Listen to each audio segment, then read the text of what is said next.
कुछ याद करिए जब दिल्ली की पार्लियामेंट में जो घटना हुआ पूरे देश को हिला कर रख दिया और 5 आतंकवादियों ने हमारे देश में दिल्ली में हमला करने का प्रयास किया। पार्लियामेंट को 13 दिसंबर 2001 जो घटना हुई पूरे देश को हिलाने का काम कर दी। बहुत दर्दनाक घटना हुआ जिसमें हमारे देश के नेता भी दहल गए। और वीडियो में पूरा बने रहिए। चैनल को सब्सक्राइब नहीं किए, चैनल को सब्सक्राइब करना मत भूलिएगा दोस्तों। कश्मीर के बारामूला जिले में एक छोटा सा कस्बा है सोपोर। सोपोर में एक गांव पड़ता है दोआबगाह। 1969 में इसी गांव में एक बच्चे ने जन्म लिया। नाम रखा गया मोहम्मद अफजल गुरु। कोई नहीं जानता था कि यही बच्चा बड़ा होकर भारत के लोकतंत्र के मंदिर को हिला देगा। अफजल ने सोपोर में ही स्कूल की पढ़ाई पूरी की।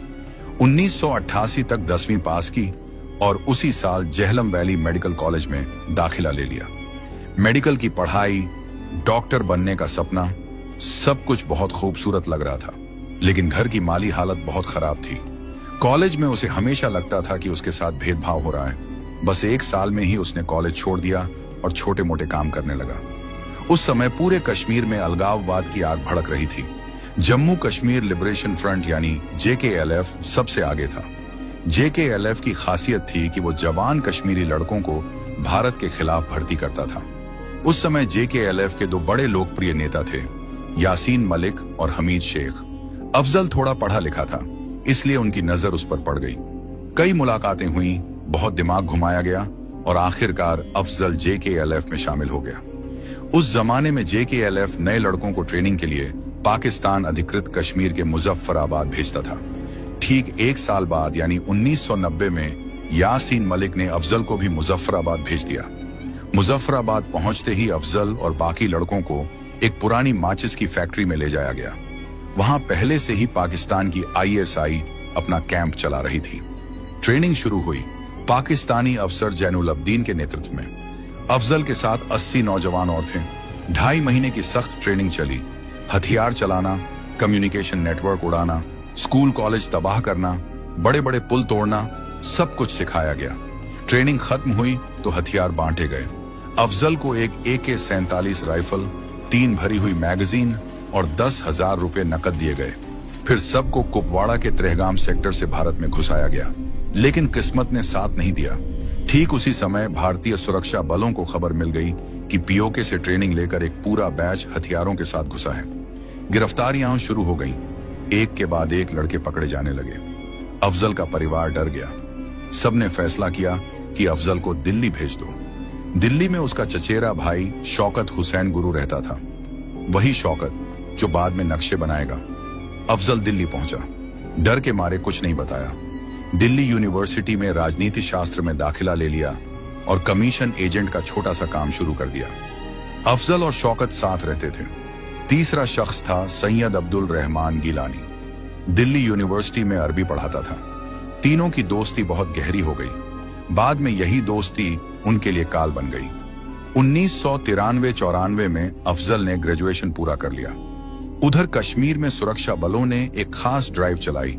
जो नौजवान गलती से भारत विरोधी बन गए थे, उन्हें सरेंडर करने पर नई जिंदगी का मौका दिया जा रहा था। अफजल के घर वालों ने बहुत समझाया। आखिरकार 1994 में अफजल कश्मीर लौटा। सारे हथियार सरेंडर कर दिए और सरेंडर्ड मिलिटेंट का सर्टिफिकेट ले लिया। उसी साल दिल्ली वापस आ गया और मेडिकल इक्विपमेंट का छोटा मोटा बिजनेस शुरू कर दिया। 2 साल सब ठीक चला।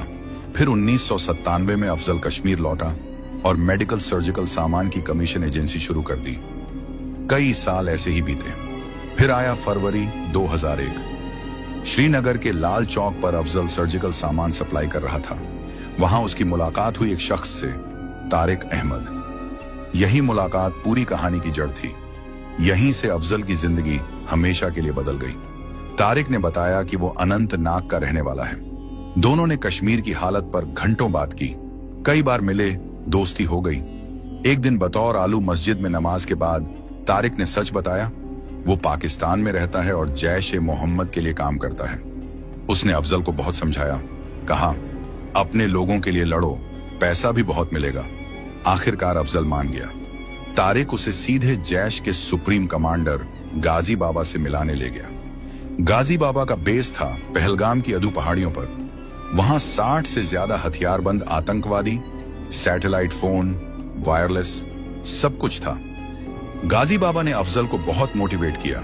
कहा दिल्ली में फिदायीन हमला होने वाला है, तुम बस रहने खाने का इंतजाम करो, 10 लाख रुपए और पाकिस्तान में सेटलमेंट का वादा। अफजल मान गया। 5 आतंकवादी आने थे। सबसे पहले उनका सरगना मोहम्मद। अफजल ने शौकत को फोन किया, दिल्ली में एक कमरा तैयार करो। नवंबर 2001 में अफजल और मोहम्मद दिल्ली पहुंचे। मोहम्मद के पास सिर्फ एक कॉम्पैक्ट प्रेसारियो, लैपटॉप और 50,000 रुपये थे। शौकत को सब बताया गया तो शौकत भी प्लान में शामिल हो गया। हवाला से 20 लाख रुपए आए। अफजल को 5 लाख दिए गए, कश्मीर जाकर तारिक को देना। अफजल ने वैसा ही किया। तारिक ने 2 और आतंकवादी से मिलवाया, राजा और हैदर। दिसंबर के पहले हफ्ते में बाकी 2, राणा और हमजा, भी दिल्ली पहुंच गए। इनके साथ 2 बड़े बैग थे, 4 AK-47, 3 pistol, 12 magazine, grenade launcher, 15 grenade, detonator, wireless set, सब कुछ। अब 5 दिल्ली में थे। अब सिर्फ संसद पर हमले के लिए दिन गिने जा रहे थे। 4 दिसंबर को अफजल ने मॉडल टाउन से मोटोरोला फोन और सिम खरीदी। गफ्फार मार्केट से सोनी एरिक्सन फोन, कुल 5 फोन और 6 सिम। 5 दिसंबर को मोहम्मद ने दुबई में कई कॉल की। सारी मीटिंग शौकत के घर मुखर्जी नगर हाउस नंबर 1021 पर होती थी। वहां 5 पाकिस्तानी आतंकवादी, अफजल, शौकत, गीलानी और शौकत की पत्नी अफशान गुरु सब मौजूद रहते थे। उन्होंने दिल्ली के सारे बड़े ठिकाने देखे, ब्रिटिश और अमेरिकी दूतावास, संसद, एयरपोर्ट, नक्शे बनाए। 8 दिसंबर को सब संसद गए। गेट नंबर, एंट्री एग्जिट सब नोट किया। फिर गाजी बाबा को सैटेलाइट फोन पर रिपोर्ट भेजी। गाजी बाबा ने फैसला सुनाया, हमला संसद पर होगा, सभी नेताओं को बंधक बनाना है। तैयारी जोर शोर से शुरू हो गई। 6 दिसंबर को अफजल और हमजा खारी बावली गए। 50 kilo ammonium nitrate, 15 kilo silver powder, 5 kilo sulphur, 30 kilo का ड्रम, मिक्सर और ढेर सारा ड्राई फ्रूट खरीदा। 9 दिसंबर को इंदिरा विहार में बड़ा मकान किराए पर लिया। 11 दिसंबर को करोल बाग के लकी मोटर्स से सफेद एम्बेसडर कार खरीदी।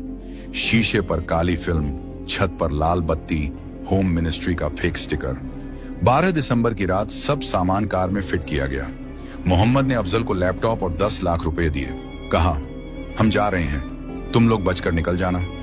उस दिन संसद के अंदर काफी गहमा गहमी थी, क्योंकि विपक्ष सरकार को घेरने की तैयारी कर रहा था। उस समय घड़ी में सुबह के 11 बजे थे और कार्यवाही को कुछ देर के लिए स्थगित कर दिया गया था। उस वक्त देश के प्रधानमंत्री अटल बिहारी वाजपेयी और विपक्ष की नेता सोनिया गांधी तो संसद भवन से निकल चुके थे, लेकिन देश के गृह मंत्री लाल कृष्ण आडवाणी और रक्षा राज्य मंत्री हरिन पाठक समेत करीब 200 सांसद अब भी बिल्डिंग के अंदर ही मौजूद थे। बाहर सुरक्षाकर्मी अपनी ड्यूटी पर तैनात थे और मीडिया वाले अपनी खबरों की तलाश में थे। सब कुछ सामान्य लग रहा था, जैसा कि हर रोज होता है। किसी को अंदाजा भी नहीं था कि अगले कुछ पलों में यहाँ क्या होने वाला है। ठीक 11:25 पर संसद भवन के गेट नंबर 12 की तरफ से एक सफेद रंग की एम्बेसडर कार तेजी से अंदर दाखिल होती है। उस कार पर लाल बत्ती लगी हुई थी और होम मिनिस्ट्री का एक स्टिकर भी लगा हुआ था। देखने में वो बिल्कुल किसी सरकारी अधिकारी की गाड़ी लग रही थी। दिल्ली में ऐसी गाड़ियों का आना जाना आम बात है, इसलिए पहले तो किसी को शक नहीं हुआ। लेकिन उस गाड़ी की रफ्तार सामान्य से थोड़ी ज्यादा थी, जो वहां मौजूद सुरक्षा कर्मियों की नजरों में खटक गई। संसद के अंदर गाड़ियों की स्पीड लिमिट तय होती है, मगर ये एम्बेसडर कार उस नियम को तोड़ते हुए आगे बढ़ रही थी। तभी उस गाड़ी के ड्राइवर ने एक गलती कर दी। जल्दबाजी में उसने गाड़ी को मोड़ते समय उपराष्ट्रपति कृष्णकांत के काफिले की एक खाली खड़ी कार को टक्कर मार दी। बस यही वो पल था जब शक यकीन में बदलने लगा। वहां तैनात सुरक्षा कर्मियों को लगा कि ये कोई साधारण दुर्घटना नहीं है। उस कार में बैठे लोग घबरा गए। टक्कर लगते ही उस सफेद एम्बेसडर के चारों दरवाजे एक साथ खुले। ये मंजर देखकर वहां मौजूद सुरक्षा गार्ड समझ गए कि कुछ बहुत बड़ा अनर्थ होने वाला है। जैसे ही वो दरवाजे खुले, उनमें से 5 लोग बाहर निकले। उन्होंने भारतीय सेना जैसी वर्दी पहन रखी थी, लेकिन उनके हाथों में जो हथियार थे वो उनके इरादों की गवाही दे रहे थे। उनके हाथों में AK-47 राइफल्स थीं और पीठ पर भारी भरकम बैग लदे हुए थे। पलक झपकते ही उन्होंने फायरिंग शुरू कर दी। उस समय वहां तैनात CRPF की कांस्टेबल कमलेश कुमारी ने सबसे पहले उन्हें देखा। कमलेश कुमारी ने अपनी जान की परवाह किए बिना तुरंत अपने वॉकी टॉकी से बाकी सुरक्षा कर्मियों को अलर्ट कर दिया। उनकी ये सूझबूझ उन आतंकवादियों को बहुत भारी पड़ी। आतंकवादियों ने देखा कि एक महिला कांस्टेबल उनकी पोल खोल रही है, तो उन्होंने अपनी बंदूक का मुंह कमलेश कुमारी की तरफ कर दिया। गोलियों की बौछार ने कमलेश कुमारी के शरीर को छलनी कर दिया और वो वहीं शहीद हो गईं। लेकिन गिरते गिरते भी उन्होंने अपना फर्ज निभा दिया था। उनकी दी हुई चेतावनी से पूरा सुरक्षा तंत्र 100% सुरक्षित हो गया, सक्रिय हो गया था। अब संसद भवन का परिसर एक जंग का मैदान बन चुका था। वो 5 आतंकवादी अलग अलग दिशाओं में भागने लगे। उनका मकसद सिर्फ गोलीबारी करना नहीं था, बल्कि वो संसद भवन की मुख्य इमारत के अंदर घुसना चाहते थे, जहां देश के सारे बड़े नेता मौजूद थे। सोचिए, अगर वो अंदर घुस जाते तो क्या होता? शायद भारत का पूरा नेतृत्व ही खत्म हो जाता। गोलियों की आवाज सुनकर अंदर बैठे सांसदों को लगा कि शायद बाहर किसी ने पटाखे फोड़े हैं। किसी को भी यह अनुमान नहीं था कि बाहर मौत नाच रही है। उधर गेट नंबर 11 के पास तैनात सुरक्षाकर्मी जगत प्रकाश यादव ने जब उन आतंकवादियों को अपनी तरफ आते देखा तो वो निहत्थे ही उनकी तरफ लपके, मगर आतंकवादियों के पास अत्याधुनिक हथियार थे। उन्होंने यादव पर गोलियां बरसा दी। हमारे जवान एक के बाद एक गिर रहे थे, लेकिन उन्होंने उन आतंकवादियों को एक कदम भी आगे बढ़ने नहीं दिया। खून से लथपथ होने के बाद भी हमारे जवानों का हौसला हिमालय से भी ऊंचा था। अब तक संसद भवन के सारे दरवाजों को बंद करने का आदेश दे दिया गया था। अंदर मौजूद सांसदों और मंत्रियों को सुरक्षित स्थानों पर ले जाया जा रहा था। बाहर का नजारा ऐसा था मानो कोई हॉलीवुड की एक्शन मूवी चल रही हो, लेकिन फर्क बस इतना था कि यहाँ खून असली था और मौत भी असली थी। 5 आतंकवादी पागलों की तरह गोलियां चला रहे थे। वो ग्रेनेड फेंक रहे थे, जिससे जगह जगह धमाके हो रहे थे। पूरा परिसर धुएं और बारूद की गंध से भर गया था। उन आतंकवादियों का प्लान था कि वो गेट नंबर 1 से बिल्डिंग के अंदर घुसेंगे। गेट नंबर 1 वो जगह है जहां से प्रधानमंत्री और बड़े मंत्री आते जाते हैं। लेकिन किस्मत देखिए कि उस वक्त वहां CRPF और दिल्ली पुलिस के जवानों ने एक लोहे की दीवार बनकर उनका रास्ता रोक रखा था। जब आतंकवादियों को लगा कि वो गेट नंबर 1 से अंदर नहीं जा पा रहे हैं, तो वो गेट नंबर 9 की तरफ भागे। वहां पर भी उन्हें मुंह की खानी पड़ी। हमारे जवानों ने क्रॉस फायरिंग करके उन्हें चारों तरफ से घेर लिया था।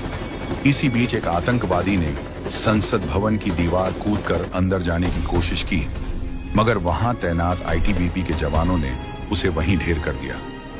लेकिन अभी भी 4 आतंकवादी जिंदा थे और वो लगातार अपनी पोजीशन बदल रहे थे। वो कभी पेड़ के पीछे छिपते तो कभी गाड़ियों की आड़ लेते। उनकी फायरिंग इतनी तेज थी कि हमारे जवानों को संभलने का मौका नहीं मिल रहा था। लेकिन भारतीय जवानों ने भी कसम खा रखी थी कि चाहे जान चली जाए, पर इन दुश्मनों को लोकतंत्र की दहलीज पार नहीं करने देंगे। तभी एक आतंकवादी ने गेट नंबर 1 के पास फिर से जाने की कोशिश की। उसके शरीर पर बम बंधा हुआ था। वो एक ह्यूमन बॉम्ब था। उसका इरादा था कि वो गेट के पास जाकर खुद को उड़ा ले, ताकि दीवार टूट जाए और बाकी आतंकवादी अंदर घुस सके। लेकिन इससे पहले कि वो बटन दबा पाता, हमारे एक स्नाइपर की नजर उस पर पड़ गई। उस स्नाइपर ने एक सटीक निशाना लगाया और गोली सीधे उस ह्यूमन बॉम्ब बने आतंकवादी को जा लगी। गोली लगते ही उसका विस्फोटक वेस्ट फट गया। धमाका इतना जोरदार था कि आसपास की खिड़कियों के शीशे टूट गए। उसके शरीर के चिथड़े उड़ गए। अब 5 में से 2 आतंकवादी मारे जा चुके थे, लेकिन 3 अभी भी बाकी थे और वो अब और ज्यादा खूंखार हो गए थे। वो पागलों की तरह इधर उधर ग्रेनेड फेंक रहे थे। एक ग्रेनेड उपराष्ट्रपति की कार के पास आकर गिरा, मगर गनीमत रही कि वो फटा नहीं। अगर वो फट जाता तो तबाही मच सकती थी। अब तक दिल्ली पुलिस की स्पेशल सेल और NSG कमांडो को भी खबर कर दी गई थी और वो रास्ते में ही थे। लेकिन जो जवान वहां मौजूद थे, उन्हें पता था कि मदद आने तक उन्हें ही मोर्चा संभालना है। संसद के अंदर का माहौल बहुत तनावपूर्ण था। लाल कृष्ण आडवाणी और प्रमोद महाजन जैसे बड़े नेता अंदर ही फंसे हुए थे। सुरक्षा कर्मियों ने उन्हें एक कमरे में बंद कर दिया था और लाइट बंद कर दी थी ताकि बाहर से कोई उन्हें देख न सके। बाहर गोलियों की आवाज अब थोड़ी कम हो गई थी, लेकिन यह तूफान से पहले की शांति थी। बचे हुए 3 आतंकवादी अब एक कोने में छिप गए थे। वो झाड़ियों के पीछे से रुक रुक कर फायरिंग कर रहे थे। हमारे जवानों ने एक रणनीति बनाई। उन्होंने तय किया कि वो उन आतंकवादियों को जिंदा नहीं पकड़ेंगे, बल्कि उन्हें वहीं खत्म कर देंगे, क्योंकि रिस्क लेने का कोई मौका नहीं था। जवानों ने 3 तरफ से उन आतंकवादियों को घेरना शुरू किया। ये एक बहुत ही खतरनाक कदम था, क्योंकि आतंकवादी कहीं भी छिपे हो सकते थे। जैसे ही हमारे जवान आगे बढ़े, आतंकवादियों ने फिर से फायरिंग शुरू कर दी, लेकिन इस बार हमारे जवानों का जवाब बहुत करारा था। दोनों तरफ से गोलियां चल रही थीं। इसी गोलीबारी में एक और आतंकवादी मारा गया। अब सिर्फ 2 बचे थे। वो दोनों अब पूरी तरह से घिर चुके थे। उन्हें समझ आ गया था कि अब वो यहां से जिंदा वापस नहीं जा सकते। अपनी मौत को सामने देख वो और ज्यादा आक्रामक हो गए। उन्होंने अपने पास बचे हुए सारे ग्रेनेड एक साथ फेंकने शुरू कर दिए। धमाकों से जमीन हिल रही थी, लेकिन हमारे जवान अब पीछे हटने वाले नहीं थे। वो धीरे धीरे उनका घेरा तंग करते गए। आखिरकार वो घड़ी आ गई जब चौथे आतंकवादी को भी ढेर कर दिया गया। अब सिर्फ एक आतंकवादी बचा था, जो गेट नंबर 5 के पास छिपा हुआ था। वो जोर जोर से चिल्ला रहा था और कुछ नारे लगा रहा था। वो चाहता था कि कोई जवान उसके पास आए ताकि वो खुद को उड़ा ले, लेकिन हमारे जवान उसकी चाल समझ गए थे। उन्होंने दूर से ही उस पर निशाना साध लिया। चारों तरफ सन्नाटा छा गया था। सबकी नजरें उस आखिरी आतंकवादी पर थीं। तभी एक साथ कई गोलियों की आवाज गूंजी और वो आखिरी आतंकवादी भी जमीन पर ढेर हो गया। घड़ी में समय हुआ था करीब 12 बजे, यानी ये पूरा खूनी खेल करीब 30 से 35 मिनट तक चला। इन 35 मिनटों ने भारत को हिलाकर रख दिया था। गोलियों की आवाज बंद हो चुकी थी, लेकिन धुएं का गुब्बार अभी भी उठ रहा था। जवानों ने तुरंत मरे हुए आतंकवादियों के पास जाकर जांच किया कि कहीं कोई जिंदा तो नहीं है या उनके शरीर पर और बम तो नहीं बंधे हैं।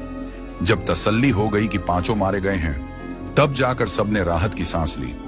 इस हमले के खत्म होने के बाद जो मंजर सामने आया वो दिल दहला देने वाला था। संसद भवन का परिसर खून से लाल हो चुका था। जगह जगह गोलियों के निशान थे। टूटे हुए कांच और बारूद की गंध पूरे माहौल में फैली हुई थी। हमारे 9 बहादुर लोग इस हमले में शहीद हो गए थे। इनमें दिल्ली पुलिस के 5 जवान, CRPF की एक महिला कांस्टेबल, संसद सुरक्षा के 2 गार्ड और एक माली शामिल थे। इन वीरों ने अपनी जान देकर सैकड़ों नेताओं की जान बचाई थी। अगर ये लोग उस दिन अपनी जान की बाजी न लगाते तो शायद आज भारत का नक्शा कुछ और होता। जांच एजेंसियों ने तुरंत अपना काम शुरू कर दिया। उन आतंकवादियों के पास से जो मोबाइल फोन और दस्तावेज मिले, उनसे पता चला कि ये हमला पाकिस्तान स्थित आतंकवादी संगठन जैश-ए-मोहम्मद और लश्कर-ए-तैयबा ने करवाया था। इस हमले का मास्टरमाइंड अफजल गुरु था, जिसे बाद में भारतीय कानून के तहत फांसी की सजा दी गई। दोस्तों, 13 दिसंबर का वो दिन हमें हमेशा याद दिलाता रहेगा कि हमारी आजादी और हमारा लोकतंत्र कितना कीमती है और इसकी रक्षा के लिए हमारे जवान किसी भी हद तक जा सकते हैं। ये हमला सिर्फ एक इमारत पर नहीं था, ये हमला भारत की आत्मा पर था। मगर हमारे जवानों ने साबित कर दिया कि जब तक वो वहां खड़े हैं, कोई भी दुश्मन भारत की तरफ आंख उठाकर देखने की हिम्मत नहीं कर सकता। उस दिन संसद तो बच गई, मगर हमने अपने 9 अनमोल रत्न खो दिए। आज भी जब हम उस दिन के बारे में सोचते हैं तो उन शहीदों की शहादत को नमन करने का मन करता है। ये कहानी